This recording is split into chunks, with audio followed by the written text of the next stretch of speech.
President Joe Biden has made good on his months of public opposition to the proposed purchase of American company U.S. Steel by Japan's Nippon Steel, announcing Friday he is blocking the $14.9 billion takeover. The acquisition would place one of America's largest steel producers under foreign control and create risk for our national security and our critical supply chains, he said in a statement. He did not elaborate on how the deal would jeopardize national security. The collapse of the proposed acquisition represents a victory for workers of the company based in Pittsburgh, Pennsylvania, an electorally crucial swing state. In March, the powerful United Steelworkers Union endorsed Biden, who at that time was still running for re-election in the November election. Nippon Steel's logo is displayed at the company's headquarters in Tokyo, April 1, 2024.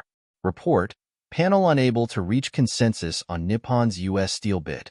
This was clearly a political decision that President Biden had been chewing over for a long time.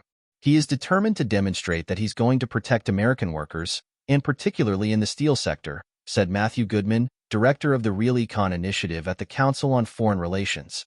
It is an important sector, and it is subject to unfair trade practices, but it's hard to really understand the national security logic of blocking this transaction, he told VOA. Federal law gives the president power to block a transaction based on the recommendation of the Committee on Foreign Investment in the United States, chaired by Treasury Secretary Janet Yellen and made up of other cabinet members. Last month, CFIUS failed to reach consensus on the possible national security risks of the deal. Biden made the announcement in his remaining days in office, despite some analysts and advisors warning that his rejection of the deal could damage relations with Japan, a key U.S. ally and trade partner, especially with a looming trade war under the incoming Trump administration, who has vowed to slap high tariffs on trading partners.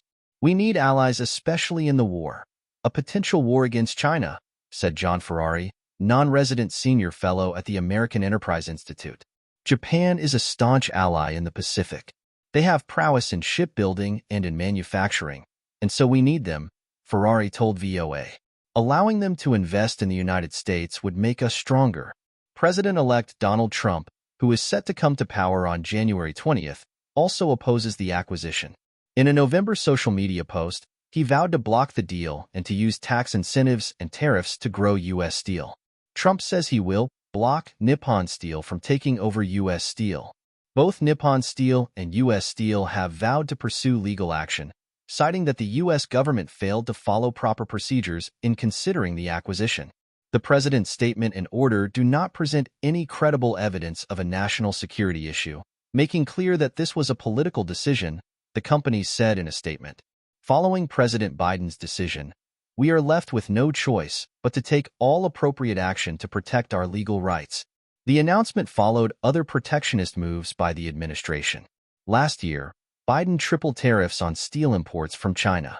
For too long, U.S. steel companies have faced unfair trade practices as foreign companies have dumped steel on global markets at artificially low prices, leading to job losses and factory closures in America, the president said in his statement Friday.